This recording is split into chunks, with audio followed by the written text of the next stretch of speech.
Good evening, cryptid lovers of the interwebs. I'm Alexa, resident Ookie Spooky Girly, and we're lucky I'm talking about cryptids today and not hockey teams, because while I do know plenty about hockey and I'm from a hockey town, I don't think I could chat about hockey for like 12 to 15 minutes straight. Question for you all, do you believe in the Jersey Devil? Let me know in the comments, and welcome to the top 5 scary Jersey Devil sightings caught on camera. Number 5, David Black. So back in 2015, on his way home from work, David, a resident of the Garden State, said he captured a winged animal on camera while he was driving home. Alright, so the resident of the Little Egg Harbor Township was driving past a golf course on Route 9 in Galloway when he spotted the monster. He told the local news it was around 6 p.m. in the evening, so kinda darkish, when he saw what he believed to be a llama originally running outside. Are those local to Jersey? Let me know. As he got closer, he pulled out his camera and snapped a photo, and then suddenly he said the creature sprouted wings and took flight from the course. Now David said his heart was racing as he witnessed both incredible wonder and deep-seated nightmarish thoughts while capturing the apparent cryptid. David insisted the picture he took of the Jersey Devil was not photoshopped or a staged thing. Some folks have said it's fake, but it's not, and he's just looking for an explanation about what he saw. And like honestly, that applies to most people, I find, in the cryptid community. We just want to know the truth. So he took a couple of pictures, but only one of them clearly showed the devil as described in dozens of stories. The picture showed a creature with dark brown fur, wings on its back, and cloven feet. He described it as a large flying mammal about the size of a deer. At least it wasn't a moose. If you look at the photo, you can clearly see the wings on the creature's back and the horns on its head. And once again, the feet are right, and the fur is dark brown, and it's obviously off the ground. And I didn't see any wires or string holding it up like a piñata, so. After his encounter, David said he stared at the photo for about an hour, trying to come up with an explanation for the image he had captured. Now, the myth of the New Jersey Devil dates back to 1735 in American folklore, so it's been around for a minute, it's not a new thing, and this hasn't been debunked yet, so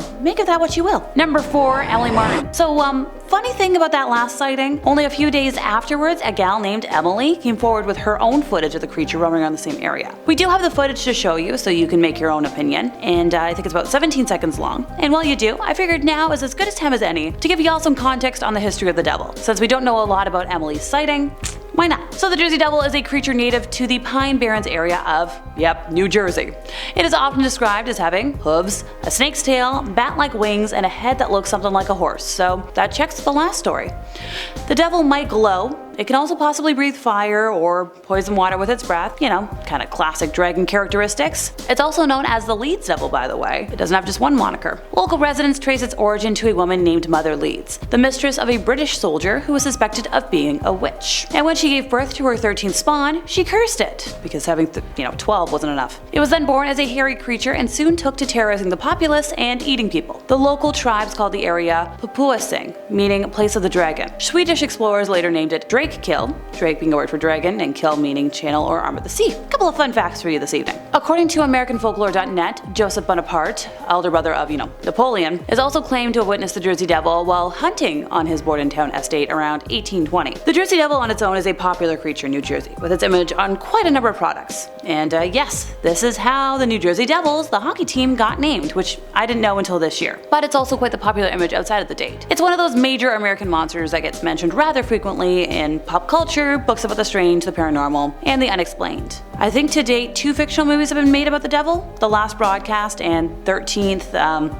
Little One, Legend of the Jersey Devil, but let me know if there's any more, because I would love to watch them. This creature has also appeared numerous times in modern pop culture, including other films, television, literature, music, and video games, like Wolf Amongst Us, where the devil works for the Crooked Man. The cryptid was also the focus of the X-Files episode, The Jersey Devil. Unlike more common and fantastic descriptions, the Jersey Devil of the episode is instead likened to a feral humanoid or possible subspecies of mankind. While this flies in the face of all the traditional descriptions of the character, the lack of special effects budgeting in the early episodes of the X-Files undoubtedly forced the producers to make a more cost-effective version of the creature. But I love it. Number 3, a case of teenage bravery or stupidity if you're asking me. Johnny Ramsay is not the first member of his family to have spotted the Jersey Devil, with his grandma, dad, and boss at work having shared their own tales of spotting with him. So he grew up unafraid to, see it around. It's there? Great. Cool. His logic was that since the Jersey Devil was always described as a shy, somewhat benign creature that was never aggressive, and only visible enough for a witness to catch a small glimpse of him, it was something to feel sorry for instead of fearing, and something he really wanted to get a photo of. So back in February, he was working on a farm with his brother's girlfriend, Janice, who didn't have a driver's license, and being a good person, he would drive her back and forth to work every day. The pair often worked late evening shifts, so poor Johnny would be driving Janice home in like pitch black conditions, and her home was very deep in the forest, like in the middle of nowhere. Well, one night after dropping her off, Johnny was driving along the gravel road on the last stretch before the main highway when he was overcome with a feeling of something or someone watching him,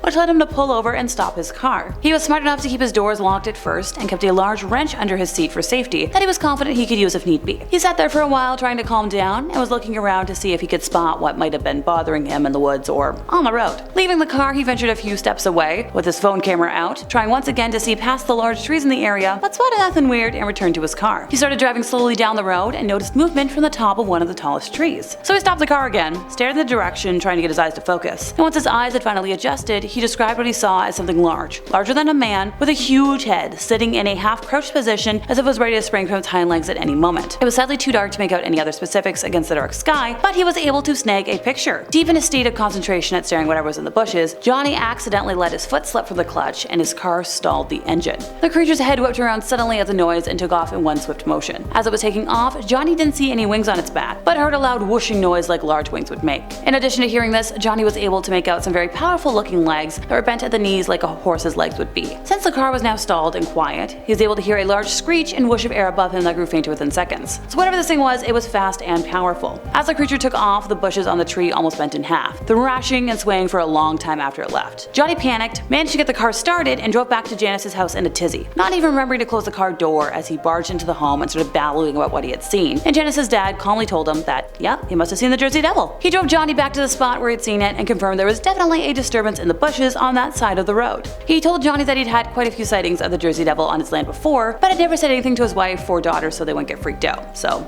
big whoopsie on Johnny's front for that one. Now, he did post a picture online, and hopefully we still have it, but you never quite know with supernatural pictures. They tend to go poof sometimes. Number 2, a bachelor party gone wrong. So David Bennett describes himself as living around 15 to 20 minutes from the infamous Leeds Point birthplace of the Jersey Devil, having grown up going to the Pines often to ride, dirt bikes, explore old abandoned houses, and paintball. As a local resident, he described the local Jersey Devil lore that, simply that was in his life, never taking it for more than an urban legend. As a teenager, he had investigated the old Leeds house where the previous sightings took place, saying that it was just crumbling foundation, nothing spooky. For his buddy Max's bachelor party, all of their friends agreed that a full weekend ride and camp out would be perfect, and David was thrilled, having just finished restoring a dirt bike that he wanted to test out. So the group drove out to the area and found a clearing that was quite odd, with no plants, and seemed like the perfect area to set up camp for the weekend without disturbing nature. At the time, David was unaware of the concept of Devil's Tramping Grounds, which are cleared circles in heavily forested areas where demons like to frequent. Just a piece of useful information for anyone looking to recreate what's about to happen. The party set up and rode all day, partied all night, and nothing really strange occurred that first evening. The next morning, the sky was overcast and looked like it was going to stay that way for the day, ruining the guys' plans, but they opted to try and make the most of the trip. They partied the best they could that day, coming and going from their campsite, which was easy to find from the patch of gravel at the entrance to the area, and that night most of the group had passed out around midnight, exhausted from the constant partying. Around 3 a.m., nature calling woke David up, so he grabbed his cell phone and stumbled over to the gravel patch to take care of business. And as he sobered up, he noticed that the area, known for loud animal noises at night, was eerily silent. He originally assumed that he had spooked the wildlife, but he started to get the feeling that he was being watched. As he tried to shake off said feeling, he heard a sound he described as hooves clopping on that gravel patch, and saw the silhouette of something resembling a deer in the bright moonlight. He soon realized it wasn't an actual deer when the creature shifted its head and the moon revealed a puzzled look on its face, along with glowing, beady red eyes. David's logic was that if he moved slowly enough, maybe the creature wouldn't spot him, so he tried inching back towards the tent and accidentally crushed a beer can with his foot, startling the creature. As it fled, David snapped a picture, heard the clapping of the hooves, and what he described as the sound of a huge bird taking off. He tried looking for footprints in the dark, using his phone flashlight, but a massive downpour of rain started, washing away any possible evidence before he could,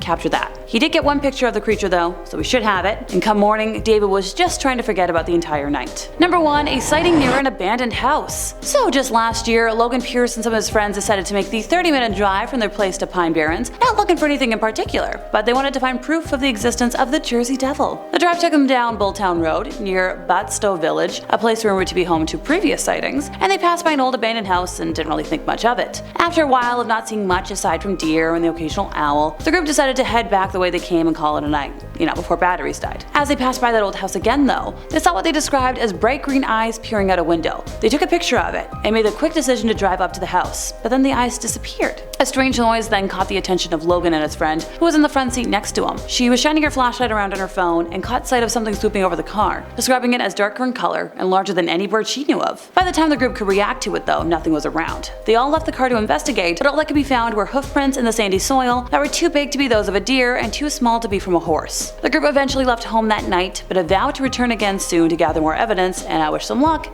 and safety. And that brings us to the end of our time, and if there wasn't any proof for some of the stuff I talked about today, I apologize, but sadly cryptid footage doesn't usually have a long shelf life on the internet, and things often get taken down by the government being all stinky like. If you enjoyed my ramblings, could you help us out by giving this video a like, subscribing if you aren't already, hit the bell for more cryptid content from us here at Top 5 Scary Videos, and I'll see y'all next time, you love the spooky people.